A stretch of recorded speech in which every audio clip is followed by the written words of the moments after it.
Everyone loves to listen to a good book, and there are so many wonderful ones to choose, so we decided to bring you this podcast of Stories Come to Life. Each episode features a story from either classic or modern literature, especially chosen to be interesting and exciting to hear. So sit back, relax, and listen to this story come to life. Welcome to Stories Come to Life. I am your host, Kathryn Lopez Luker. Frank and Joe are able to sneak quietly back into the deep dark of the back cavern, where their friends, Chet and Biff, are being held captive. Not only are they relieved to find them safe, but they have the keys to rescue them. But it isn't easy to escape from the gangsters, as the slightest sound will awaken the thugs, and maybe all 4 boys will be captured. Will the Hardy Boys be able to rescue their friends? To find out, sit back, relax, and listen to this story come to life. The Hardy Boys in The Missing Chums. Chapter 16. The Alarm. The Hardy Boys were quivering with excitement. They had found the whereabouts of their chums. They had learned the dismaying news that Fenton Hardy had been captured by his enemies. They had discovered the hiding place of the gang. All this had taken place in a few fleeting hours. Their first problem was to release Chet and Biff, but at first glance that seemed impossible. For when Pete came back into the cave, he flung a bunch of keys into the sand beside the fire and laughed harshly. "Huh, they'll get tired being chained up to a rock after a few more days," he said. "They'll come through yet." "We can wait as long as they can," declared Red. "If only they'd write a letter to their mother now and tell her we want that ransom, we'll be sitting pretty. Fenton Hardy can't come after them, that's certain." "Well, it's a good day's work. I'm going to sleep," said one of the other men. He pulled a blanket about him and curled up beside the fire. "Good idea," remarked Red. "We might as well all turn in." Shortly afterward, the various members of the gang were sprawled about in their blankets on the sand. Frank noticed that they all slept on the same side of the fire, and also noted that the reason for this was that on one side of the cave, the floor was a ledge of rock. "We'll wait until they go to sleep," he whispered to Joe. His brother nodded. The 2 boys remained crouched among the rocks.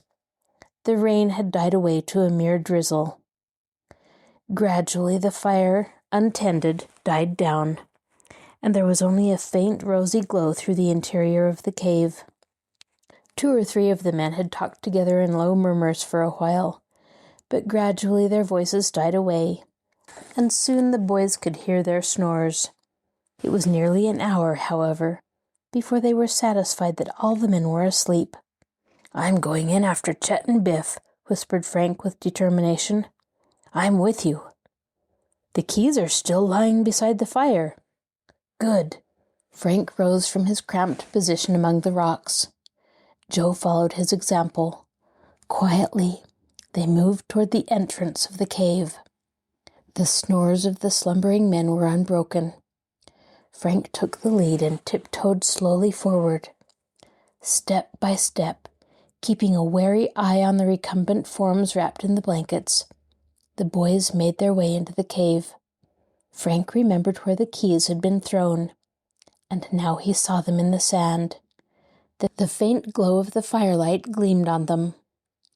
The keys were on the side of the fire nearest the men. It would be a delicate job to get possession of them.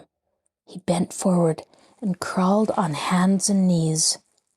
Joe came silently behind. Frank skirted the fire, then groped carefully forward. There was a mutter from the shadows.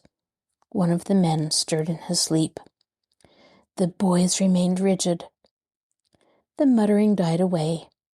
After a long pause, Frank again reached for the keys. His hands closed over them. He gripped them tightly so they would not jangle together. Then he moved slowly back onto the rock ledge, the keys safely in his grasp. The Hardy Boys continued their silent journey toward the darkness in the rear of the cave. The dying fire cast little light. Little by little they edged forward into the depths of the cave, past the sleeping men. The slightest noise, they knew, might be sufficient to arouse one of the gang. They proceeded with the utmost caution toward the back of the cavern. At length, Frank found what he sought. It was a dark patch in the rear wall, the entrance to the inner chamber. He reached it safely and groped his way through into the pitchy blackness beyond. He stopped and listened. The sound of deep breathing told him that his two chums were asleep within. He reached back and laid a restraining hand on Joe's arm, indicating that he was to remain at the mouth of the inner chamber and keep watch. Joe realized his intention and remained where he was. Frank then continued. Cautiously, he groped about in the darkness, moving slowly forward. At length, his hand fell upon an outstretched arm, then a shoulder, which stirred slightly. He bent forward and shook the sleeper. "Chet," he whispered. The other boy moved and began to sit up. The chains jangled. "Quiet," whispered Frank, fearing that his chum might be alarmed at this sudden and surprising awakening and make some sound. "Who is it?" whispered the other. "It's me, Frank. I've come to help you get free." From the darkness, he heard a gasp of surprise, but it was quickly silenced. "I'll awaken Biff," replied Chet. Frank had merely guessed at this being Chet Morton whom he had awakened, and found that his guess had been correct. In a few minutes, Biff had been aroused. "The men are asleep," whispered Frank. "Don't ask questions. Keep quiet until we get outside. I have the keys. Where's the lock?" "We're chained to the rock," Chet whispered in return. He grasped Frank's hand, guiding it to the wall of the cave until his fingers closed on a heavy padlock. "There you are." Frank tried several keys before he found the one that fitted, but at length the padlock snapped open. He grasped the chain with his other hand so that it did not fall to the floor with a clatter. He lowered it gently. "Now for the handcuffs." Chet extended his wrists, and Frank finally located the small key that opened the handcuffs. He removed them, then released Chet's feet in a similar manner. Then he crawled over to Biff, releasing him from his chains. All this work had been done with a minimum of noise, and as there had been no warning whisper from Joe, they assumed that the men in the outer cave had not been aroused. Frank led the way out, the three crawling on hands and knees into the main cave. They could see Joe crawling ahead of them, past the ruby glow of the embers. The snores of the men continued without interruption. Frank was jubilant. The most dangerous part of the affair was over. Could they but gain the entrance in safety and reach their motorboat in the cove before the gang should discover that their prisoners had escaped, all would be well. Frank caught sight of a flashlight lying in the sand. His own light had been lost in the rock cave the previous day, and he knew they would need a light to regain their boat. He reached carefully over for it. His hands closed about the black cylinder, and the light was his. Chet and Biff nodded appreciatively when they saw what he had done. The flashlight would be a big factor in aiding their escape. Joe had reached the entrance to the cave by now. They saw him get to his feet and glide silently out into the darkness. Frank reached the end of the ledge. The flashlight was clutched in his hand. Slowly he rose to his feet. But a small pebble betrayed him. He lost his balance and staggered for a second. Had it not been for the flashlight, the emergency would have passed, because he flung out his hand and supported himself against the wall of the cave. But the heavy flashlight stuck a loose projection of rock. There was a grinding clatter of stone as the rock came free. In the dead silence of the cave, the noise seemed magnified many times. Frank knew that the sleepers would be aroused. He threw caution to the winds. He leaped forward, gaining the entrance at a bound. Chet Morton and Biff Hooper, seeing that nothing was to be gained by further caution, scrambled to their feet and raced in pursuit. The noise of the dislodged rock had already awakened one of the men. He raised himself on an elbow in alarm and peered about. Then he saw the fleeing figures in the mouth of the cave and heard the running footsteps. He sprang at once to his feet. "They're getting away!" he roared. "Wake up, men! They're getting away!" Instantly, pandemonium prevailed within the cave. The men hastily tumbled out of their blankets, bewildered at being aroused from slumber. The Hardy Boys and their chums, racing across the rocky stretch on the outskirts of the cave, heard the uproar and the cry, "After them! Don't let them escape!" Chapter 17. Capture. The men in the cave lost no time in taking up the pursuit. They had been sleeping in their clothes, and once aroused, hurried out of the cave in search of the fugitives. The boys raced across the rocks. Behind them, they could hear shouts as the gangsters called to each other. Then came the crash of a revolver as one of the men pumped shot after shot in their direction. Biff sprawled full length on the rocks. "Are you hurt?" asked Joe, stopping to help him rise. "No, I'm all right," gasped Biff, scrambling to his feet. He had suffered bruises but seemed otherwise uninjured. However, when he began to run again, Joe noticed that he was limping, and his progress was slower than formerly. Frank had the battered flashlight, but he did not dare switch it on for fear of revealing their whereabouts to the men. The latter, however, were stumbling along behind, following the trail by reason of the noise the boys made in their mad flight toward the trees. The men had the advantage in that they knew every inch of the rocky ground. The boys had to proceed more cautiously because it was unfamiliar to them, especially to Chet and Biff. Biff was limping along in the rear, and Joe purposely slowed down his pace so as to remain with his chum. But the delay was fatal. Out of the darkness came one of their pursuers, and with a growl of triumph, he flung himself at Biff. His arms encircled the lad's legs in a perfect tackle, and Biff went down with a crash. Joe wheeled about and plunged upon them, striking out desperately to fight off Biff's attacker. They struggled fiercely in the dark. Joe felt his fist crash into the man's face, and he heard a grunt of pain. Biff was wriggling out of his assailant's grasp, and the boys might indeed have made their escape, had it not been that the other men came running up out of the shadows.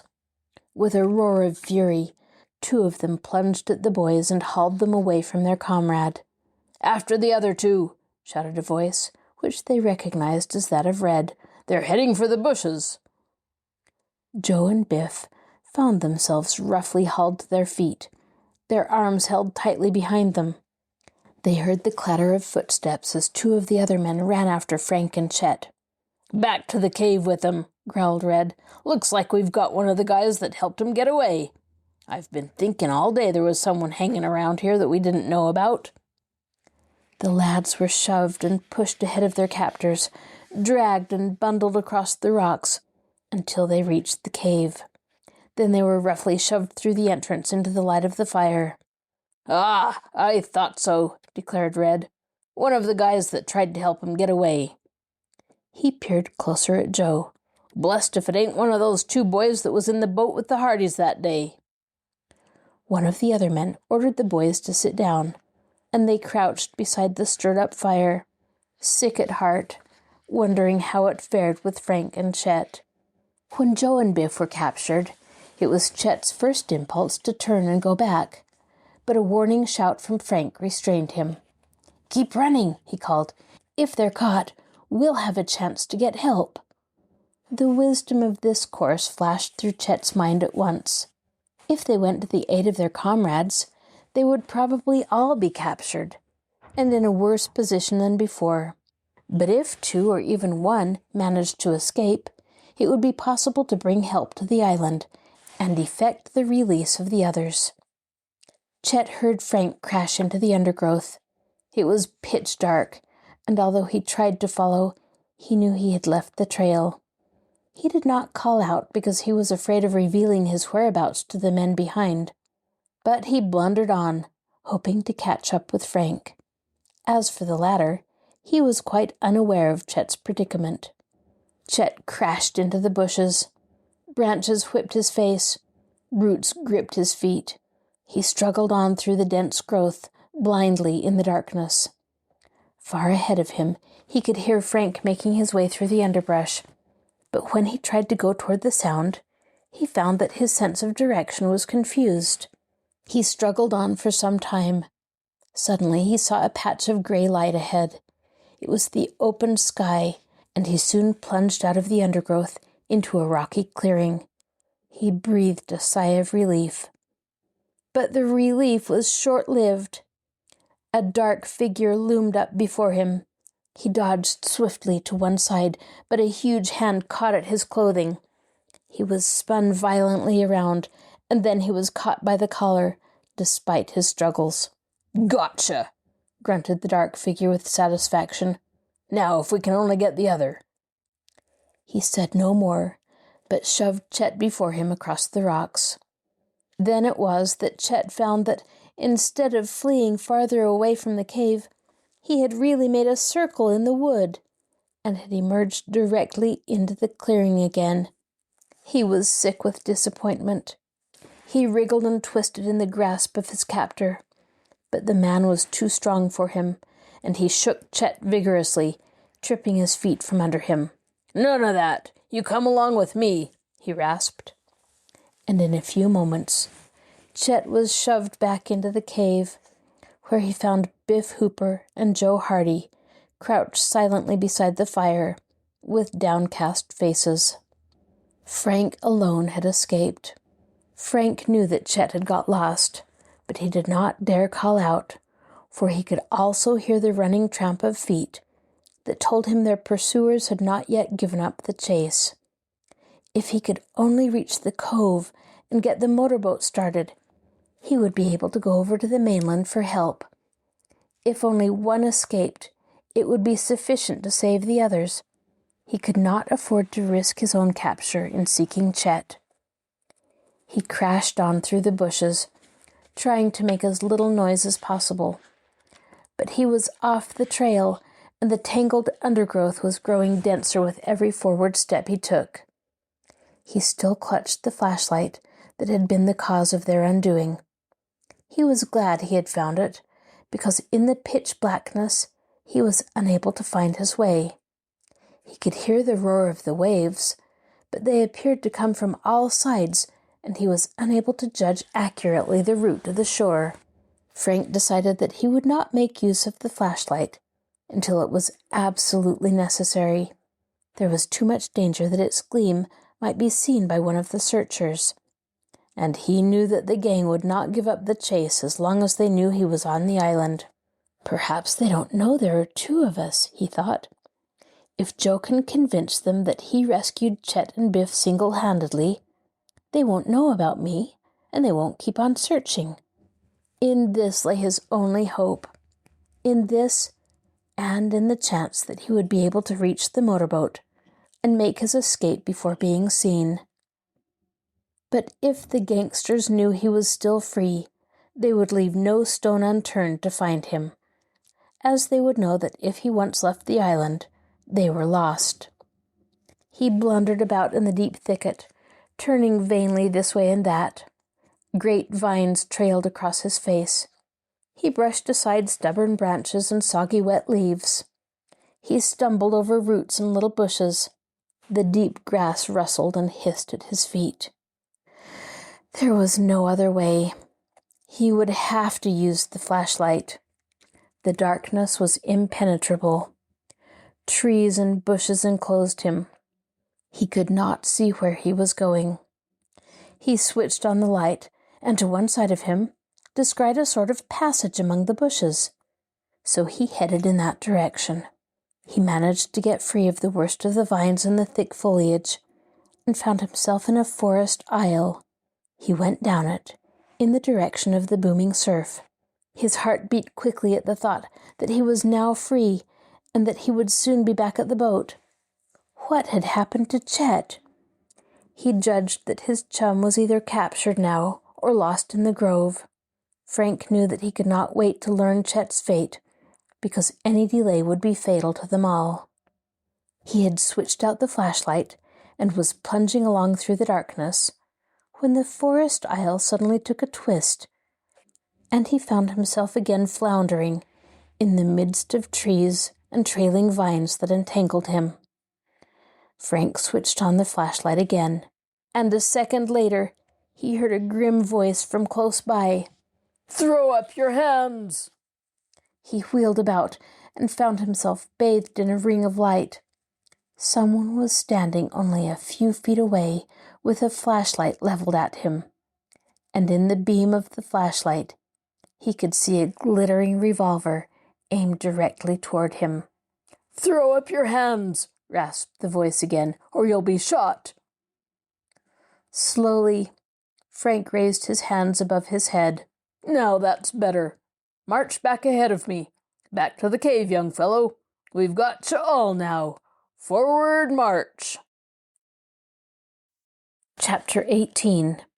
Back to the cave. "This is a piece of luck," declared the red-headed man. He squatted by the fire with his arms folded and surveyed the 4 prisoners. Frank and Joe had been dragged back to the cave with the others and were now bound and helpless, while the gangsters confronted them. "Who are these 2? asked the man called Pete, indicating the Hardy Boys. Red shook his head. "We've seen 'em before. They were in the boat the day we were looking these 2 birds over," he remarked, gesturing toward Chet and Biff. "What's your names?" demanded Pete gruffly. The Hardy Boys glanced at one another. Their captors were not yet aware of their identity, and they did not know whether to admit it or not. Frank resolved on silence as the best course. "Find out," he retorted. An ugly look crept into Red's face. "Is that so?" he snarled. "Won't talk, eh? I'll soon make you talk." He leaned forward and wrenched open Frank's coat. Frank's wrists were handcuffed, and he was helpless to resist. Red pulled him roughly to one side and groped in the inner pocket of the coat. There was a rustle of paper, and he withdrew 2 or 3 letters. Frank bit his lip in exasperation. He had forgotten about the letters, and he knew that any hope of concealing his identity was now lost. The red-headed man brought the letters over to the fire and squinted at the addresses. His eyes opened wide. His jaw dropped. "Frank Hardy!" he gasped. "What?" demanded one of the other men. "All these letters are addressed to Frank Hardy," declared the astonished gangster. "What do you know about that?" With a sudden movement, Pete grasped Joe by the collar and held him while he turned his pockets inside out. Finally, with an air of triumph, he produced Joe's membership card in a Bayport Athletic Association, on which his name was written in full. "Joe Hardy," he read. "Why, these are the real Hardy Boys." The gangsters looked at one another with crestfallen expressions, but their momentary astonishment at realization of their mistake was quickly changed to rejoicing. "I told you we weren't the Hardys," put in Chet. "I told you all along you were making a mistake." "Shut up," ordered Red. "Yes, men, we made a mistake, all right. We didn't have the Hardy Boys after all. But we've got 'em now. I'll say this is a piece of luck. We've got the whole caboodle now." Meanwhile, one of the men had been going more thoroughly through the boy's pockets. Now he grunted. "Armed, would you believe it? Brats like these." "Take the guns away," came the order from Red. "What'll we do with the others?" demanded one of the gangsters. "With the 2 we caught in the first place, we'll hang right on to 'em.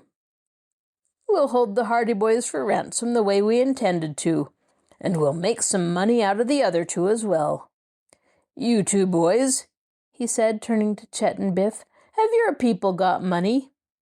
"Find out," snapped Chet, following Frank's example. "We'll find out all right," rasped Pete. "We'll find out, And if they haven't got any money, it'll be all the worse for the pack of you." He chuckled suddenly. "We'll make a real haul out of this, men. 4 ransoms. Yes, and now that we have the real Hardy Boys, we'll give Fenton Hardy a few anxious minutes," laughed another one of the men from a dark corner in the cave. "Where is our father?" asked Frank. Red scratched his chin meditatively. "You're getting curious, hey?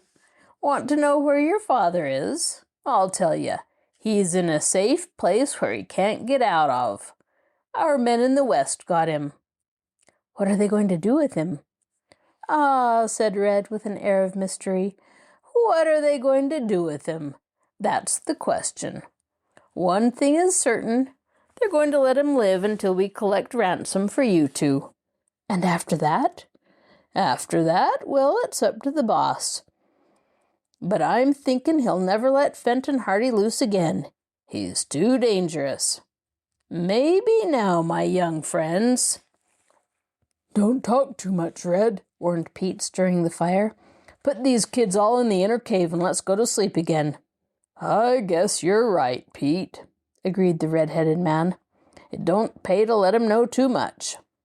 With that, the Hardy Boys and their 2 chums were bundled into the other cave, where a long chain was passed beneath the links of their handcuffs, and passed through a staple embedded in the rock. The chain was fastened with a heavy padlock. Frank's heart sank as he heard the padlock snapped. There seemed to be no hope of escape now. They were securely chained together in the darkness of the inner cave. Their captors left them. "I guess you'll be safe enough there until the morning," grunted Pete as he departed, last of all. The gangsters returned to their fire, and after a brief discussion in low tones, they wrapped themselves up in their blankets once more. The boys talked in whispers. Chet and Biff were anxious to know how the Hardy Boys had followed them to the island, and in a few words, Frank told them of the alarm their disappearance had occasioned, and of how they had decided to take a chance on searching Black Snake Island. "If only we could have got away," muttered Joe. "We'd have been out toward the mainland in the boat by now." "If even one of us could have got away, he could have gone for help," Frank whispered. "Oh well, here we are, and we have to make the best of it." "I'm worried about what they said about Dad." "So am I. We've simply got to get out of here. If we can get word to the Chicago police, they may be able to find him before it's too late." The boys were silent. The news that Fenton Hardy had been captured, and that he was in the hands of a merciless gang, cast a cloud of gloom over them all. They realized only too well their own helplessness in the situation. "I'm going to smash the lock on this pair of handcuffs," Joe whispered finally. "It seemed rusty to me when they put them on." "We tried that with ours," whispered Chet. "It wasn't any use." "I may have better luck." "Wait till you're sure the gang is asleep," whispered Biff. "They might hear you."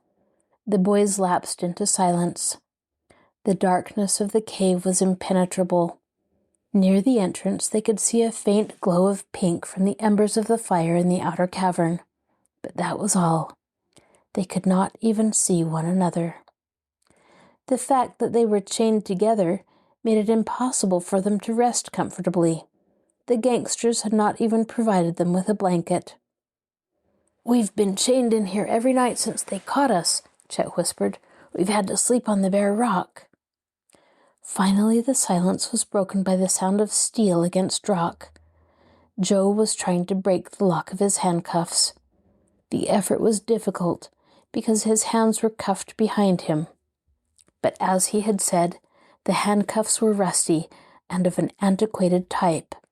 Against the hard rock, he could feel them gradually giving way. For more than 10 minutes, he battered the lock, the steel digging into his wrists. He worked as quietly as possible, with long intervals between each attempt. For a while, he was afraid the effort would be fruitless, as even the rusty steel seemed obdurate. Then suddenly, he felt the lock give way. He eased his hands out of the cuffs with a sigh of relief. "I'm free," he whispered to the others. There were suppressed exclamations of delight. "How are you going to get us out?" whispered Frank. "I'll try to find the keys." A low murmur from the other cave arrested his attention. Swiftly he leaned back against the wall. One of the gangsters was awake. The boys listened. They heard a movement in the outer cave, a jangling of keys, and then a heavy footstep. Joe thrust his arms behind his back and feigned slumber. He could hear someone entering their cave. Suddenly a bright light flashed in his face. The man on guard had come to inspect the captives, and he brought with him a flashlight. Joe kept his eyes closed and breathed heavily. He hoped desperately that the man would not inspect the handcuffs. The fellow appeared satisfied, and in a few moments went away. Through narrowed eyelids, Joe could see his dark form as he reached the passage between the two caves. He saw the round white circle of light shine for a moment on a small rock shelf in the passageway, and he saw the guard reach up and toss a bunch of keys on the shelf. Then the man went on his way, switching out the light. Joe's heart beat faster. This was luck for which he had not dared hope. He now knew where the keys were kept. Could he but reach them without arousing the guard, their chances of escape were multiplied tenfold.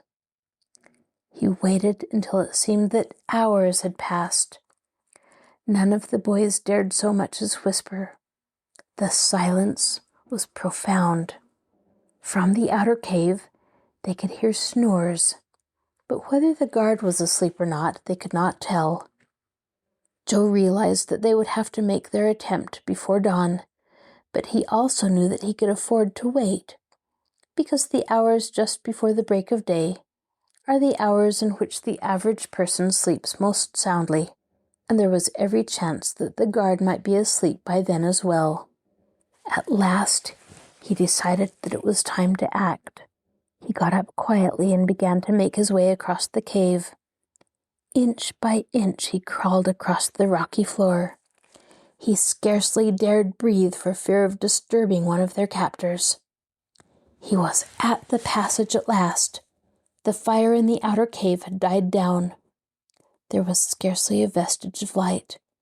This gave him hope, for it seemed to indicate that the guard had fallen asleep.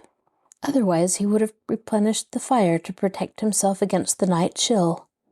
Joe groped for the little rock shelf. At first it eluded him, but at last his hand closed upon the keys.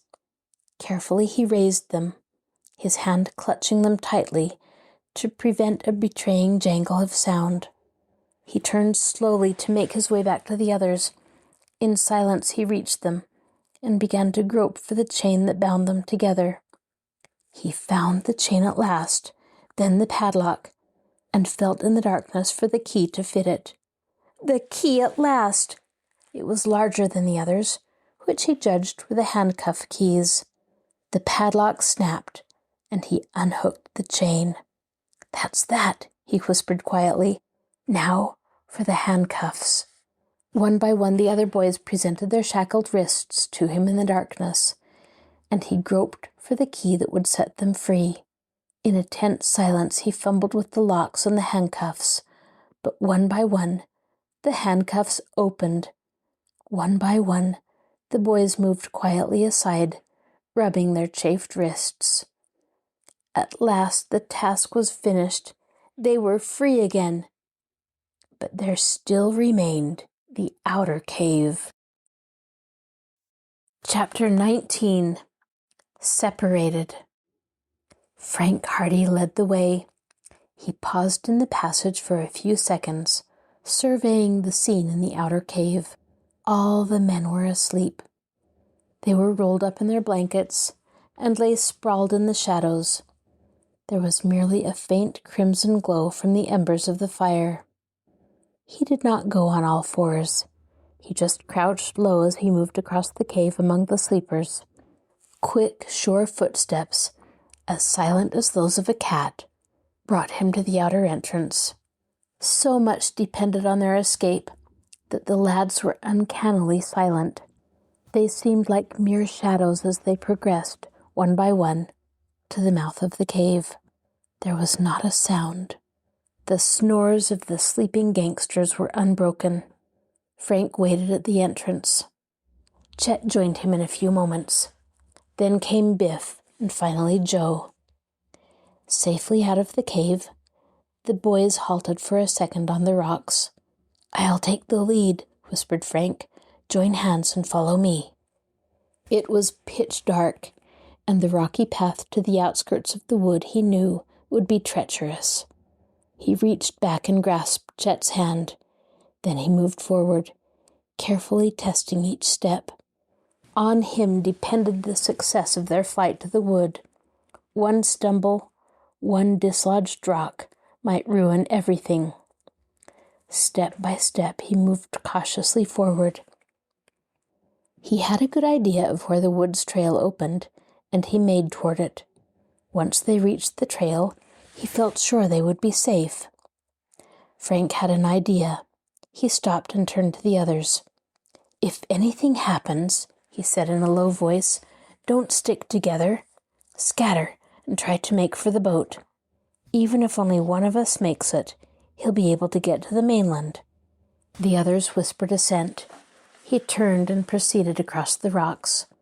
This safeguard, he felt, was wise. In case the gangsters discovered their escape, they would prevent a repetition of the previous occurrence.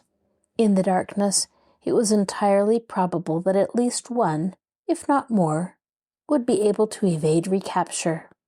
But as he went on, his hopes rose. There was still not a sound from the cave in the rock. The darkness was in heavy silence. He could faintly discern the black mass of trees and bushes before him. If they could only reach the trail. But when he eventually came to the undergrowth, he found that he had somehow missed the path. The trees were densely massed before him. They would be certain to raise a commotion if they attempted to enter the thicket at that point, he knew. They would be certain of becoming lost as well. They must find the trail. Every moment was precious. Frank moved to the left, but the bushes were still dense in front of him. Joe moved up beside him. "I think the trail is farther over," he said quietly. Frank turned in the direction indicated. "Ha! They found the trail at last." Joe and Frank were ahead. Chet and Biff followed. Here they were unable to avoid making some sound. Twigs and branches crackled underfoot. This was unavoidable, but every noise seemed deafening. Suddenly, from behind them, arose a terrific uproar. Shouts, yells, the crash of a revolver, heavy footfalls rent the silence into shreds. The sounds came from the cave. "They're gone!" roared a voice. "Wake up! They're gone!" The boys remained stock still for a moment in the gloom of the trail. "They'll be after us," said Frank quickly. "Take it easy. Make for the cove. I'll take the lead. Make as little noise as you can." He started off at a trot. The others followed. Behind them, the uproar increased in volume. They could hear the gangsters shouting to one another. They could hear rocks clattering as their pursuers came running down from the cave. Their erstwhile captors were rushing directly for the trail. They assumed that the boys would attempt to regain their boat as quickly as possible. A voice was shouting, "Head 'em off at the shore! Don't let 'em get to their boat!" The boys increased their speed. There was no attempt at concealment now. They could hear the branches crashing behind them as the gangsters hurried through the thicket. In the pitch blackness of the grove, they stumbled and fell, tripped and reeled as they rushed along. Chet and Biff, being unused to the trail, were obliged to travel at a slower pace, and in this way they dropped behind. The Hardy Boys did not notice. There was such a confusion of sound in the grove, what with the noise of their own flight and the uproar of the pursuit, that they did not know that their chums were straggling. At a fork in the trail, Frank and Joe headed to the left, the path leading downhill at this point and toward the cove. They could hear the boom of the surf not far away, and they knew that they were nearing their goal.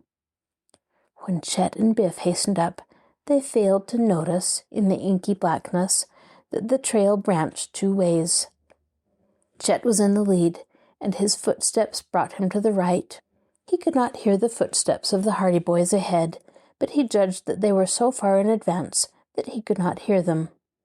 Their pursuers had become scattered. Some were pursuing them down the trail. Others were skirting the grove, intending to watch the shore. In the distance they could see occasional flashes of light. Once or twice there was a revolver shot. "It won't go so well with us if they see us this time," called Frank back to his brother. "If we can only beat 'em to the boat, we'll be all right," panted Joe. They emerged from the grove. They could see the white line of the surf ahead and the gray shapes of the rocks along the shore. The cove lay below. The Hardy Boys raced down the rocky slope. Only then did they become aware of the fact that their chums were not following. Frank stopped and turned. "Where are Chet and Biff?" he asked, startled. "I thought they were right behind," replied Joe blankly. They listened.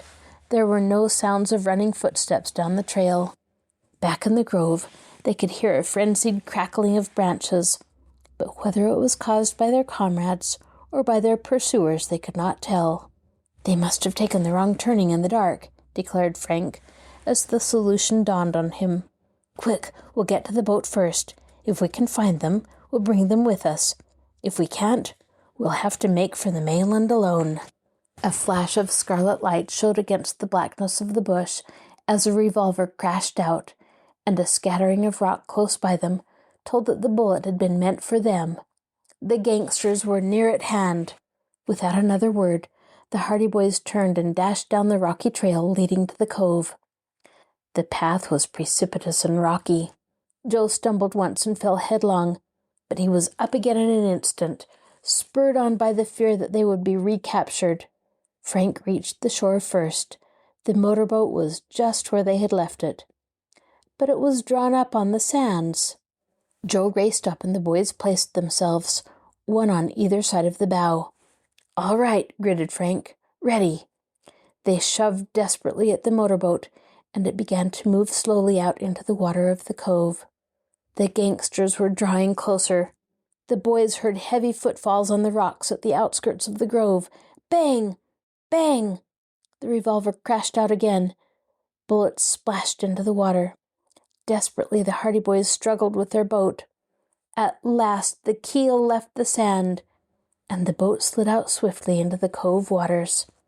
Frank and Joe splashed out into the waves and began to scramble over the side. Frank had a glimpse of a dark figure racing down the rocky slope toward them. He leaped to the engine. "Here they are!" roared a voice. More footsteps came running along the shore. The gangsters were converging toward the cove. Frank worked hastily over the engine. There was a splutter and a roar as the motor responded. The boat began to back slowly out of the cove. "Keep down," he cautioned his brother. Joe ducked, and not a moment too soon, for a volley of shots suddenly crashed out from the shore. Bullets whistled overhead.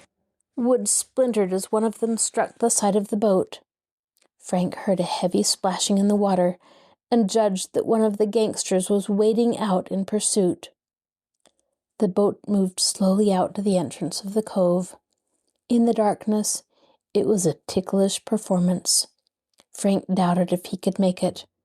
At any time it demanded careful steersmanship, and now there was no time for caution. The cove entrance was merely a faint gray blur against the darkness of the rocks on either side. He guided the sleuth toward it. Shots crashed and echoed from the shore. A dark form suddenly rose up beside the boat, with a revolver upraised. But Joe launched himself on the man with surprising suddenness. His fist shot out and crashed into the gangster's face. With a muffled cry, the fellow stumbled back and lost his balance, going beneath the waves.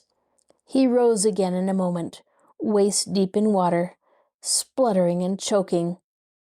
But by that time, the sleuth was several yards away. and the water was too deep to permit the fellow to wade out any further. His revolver was useless, and he began to make his way back to the shore, growling to himself. The motorboat reached the cove entrance. The rocks loomed high on either side. Frank held his breath. At any moment he expected to hear the dread sound of the scraping rocks. But the sleuth glided through the narrow channel without mishap, then shot out to the open sea. He spun the wheel about, brought the boat forward, and a moment later the engine was roaring its staccato defiance to the gangsters in the cove. Frank looked back. He could see flashlights bobbing up and down on the beach. "They're going for their own boats," he exclaimed.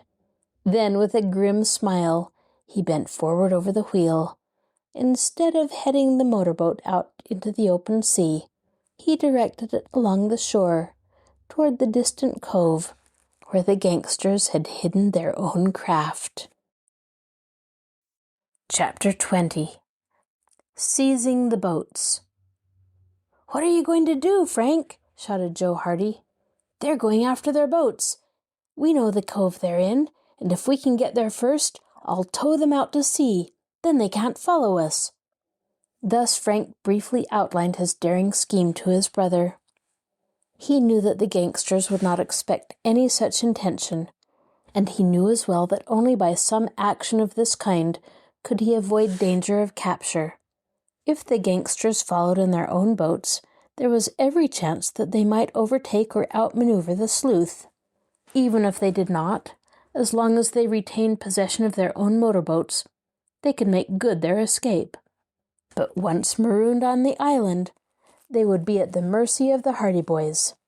"We'll have to hurry," said Joe anxiously. He watched the progress of the flashlights on the shore. The sleuth was well ahead, but the seizure of the boats would take some time. The gangsters were making their way slowly over the rocks on their way to the cove. Frank increased the speed of the boat. It leaped through the waves, the motor roaring. The flashlights on the shore were left far behind. "We'll make it!" he shouted gleefully to Joe, the spray dashing against his face. He could distinguish the jutting headland that told him the location of the coves. The men on the shore finally seemed to realize his intention. The boys could now hear the frantic shouts of the men as they called out to one another and made desperate efforts to reach the boats. But the sleuth had outstripped them, and they were left stumbling among the rocks along the beach. The motorboat swept around the headland and into the cove. Frank had switched on the searchlight above the bow, and in its glare he could see the two motorboats belonging to the gang. It was the work of but a minute to bring the sleuth alongside, for the craft were riding at anchor. Joe seized a length of rope from the stern, then stood in readiness, while his brother brought the sleuth close to the side of the first craft. He leaped lightly into the other motorboat, lashing one end of the rope to the bow, then returned to the sleuth again, tying the loose end of the rope securely, so that the motorboat could be towed. Swiftly, Frank brought his boat around to the bow of the remaining craft, where the process was repeated. Joe snubbed one end of a length of stout rope to the bow, the other to the stern of the next boat. The two craft were now ready to be towed away by the sleuth. There was a sharp clattering of rock from among the bluffs near the cove, then a shout, "Red! They're stealing the boats!" "Head 'em off!" roared another voice frantically from behind. "Don't let 'em get away!" But already the engine of the sleuth was roaring its message of triumph to the pursuers. Slowly, the motorboat began to make its way out of the cove, and slowly the ropes tightened. The two motorboats began moving behind. Joe had raised the anchor in each, and the craft were free to follow the lead boat. There was a yell of dismay from the shore. "They're starting out! They've got the boats!" This was followed by another volley of shots. The man on the beach opened fire, and his companion farther back among the rocks did likewise. Bullets whistled past the sleuth, but in the darkness, the men on shore could take but indifferent aim. Frank had switched out the headlight. and the gangsters could see only a ghostly gray shadow on the water. The sleuth picked up speed, and the two motorboats behind began to rock and sway as they surged forward. Frank knew that he could not go too fast.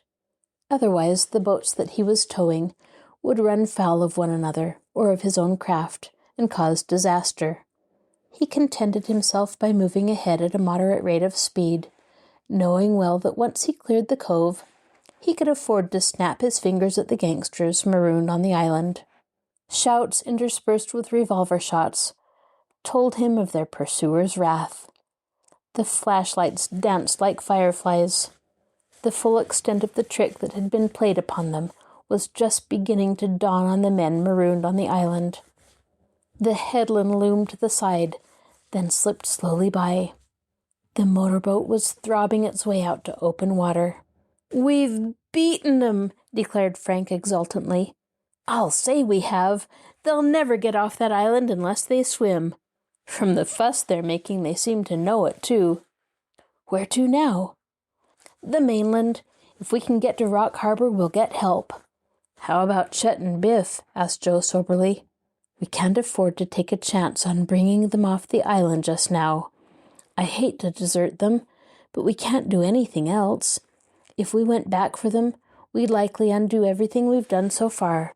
But I think they'll be safe enough. They'll hide in the bushes. Those fellows have been so busy chasing us that they haven't had any time to worry about them. Perhaps they'll think we all got away.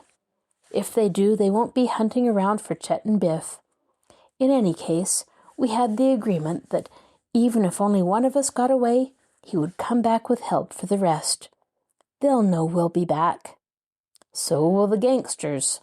I'll bet they're worrying about how they can clear away from this island before we get back." Frank headed the boat for the mainland. It was his intention, as he had said, to make his way to Rock Harbor, where they could secure help, officers and men to come back with them to Black Snake Island, to aid in the rescue of their chums, and in the capture of the gangsters. There was the chance, of course, that the latter might have a canoe or a skiff hidden somewhere on the island, but he did not think they would trust themselves to the open water of the channel in any such frail craft. He felt convinced that by seizing the two motorboats, they had effectually marooned their enemies. They passed the last jutting point of the sinister island, and the bow of the sleuth was headed toward the coast. "Perhaps we won't have to go all the way to Rock Harbor," suggested Joe. "If we could meet a ship, we might get help.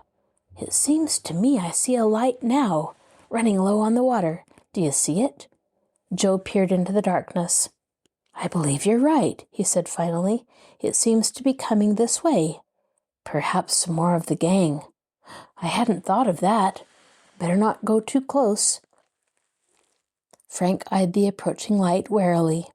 It was just a faint gleam in the darkness, and he judged it was from a motorboat, which was most certainly bound toward Black Snake Island. Eventually, he could hear the steady throb of the engine. After a moment or so, he started up excitedly. "Joe, I'd know that engine anywhere." "So would I. It's the Napoli!" He spun the wheel about so that the sleuth would cut across the bows of the approaching craft. Steadily through the darkness came the throbbing of the engine, and as the boat came closer, the Hardy Boys became more and more convinced that it was Tony Preto's craft. "I've been wondering what became of him," Frank declared, "when he didn't show up earlier. I began to think he must have had to call off the trip." "It may not be him after all, but I'm sure it's his boat. If it isn't, I'll never believe my ears again." The two boats approached one another. Frank shut down the engine of the sleuth, rose from his seat, and shouted, "Napoli! Ahoy!" Almost immediately, the roar of the other engine died to a murmur, and a well-known voice replied, "This is the Napoli. Who are you?" It was the voice of Tony Preto. Joe gave a yell of delight. "It's us!" shouted Frank. "The Hardy Boys!" They could hear sounds of excited talking in the other boat, and a suppressed cheer. "Coming over!" Tony called out, and in a few moments, The two boats had drawn up alongside. In the glare of the headlight, Frank and Joe could see Tony Prito, Jerry Gilroy, and Phil Cohen. Their greetings were cut short when the boys saw the two trailing boats, and Frank tersely explained the situation. "You couldn't have come at a better time. We found Chet and Biff on the island. They're still there. We tried to escape, but got separated, and only Joe and I got away. Chet and Biff are hiding somewhere, and we stole the other motorboats." "Whose motorboats?" asked Jerry. "Chet and Biff were captured by a gang of crooks who mistook them for us. These fellows had a cave on the island and two motorboats of their own. When we made our getaway, we towed their boats away with us so that the men are all marooned there." A chorus of excited questions broke forth as the newcomers demanded further details. But Frank went on, "We're going to the mainland for help. What we want you to do is to take charge of these two motorboats and keep cruising around the island to see that the gang doesn't get away." "Good," approved Phil. "And if we can pick up Chet and Biff, we'll do it." "If you can, without letting the gang get a hold of these boats again." "Fine," declared Tony. "We'll take the boats. Throw over that rope." He caught the rope deftly, and the captured motorboats were soon being towed by the Napoli, leaving the Hardy Boys' craft free for its flight to the mainland. "We'll be back as soon as we can," called out Frank. "We'll be watching for you." "Good. No use wasting any more time. Good luck." "Good luck," shouted the others. Frank bent over the wheel again. The engine of the sleuth roared as the speedy craft turned toward the mainland. The Napoli, in its turn, began to forge ahead toward Black Snake Island, its speed somewhat lessened now by the drag of the captured boats. Tony, Jerry, and Phil were agog with excitement over this strange encounter in the darkness, and the sensational news the Hardy Boys had given them. So the two motorboats went their separate ways in the darkness of the night, one to the mainland, the other toward the sinister island where Chet Morton and Biff Hooper were marooned with the gangsters. This is your host, Kathryn Lopez Luker. Thank you for joining us for this episode of Stories Come to Life. Be sure to join us next time when we continue to listen to the adventures of the Hardy Boys in The Missing Chums. I'd love to hear from you, so please send an email to me at kluker@marshallpl.org. I'll talk to you again soon.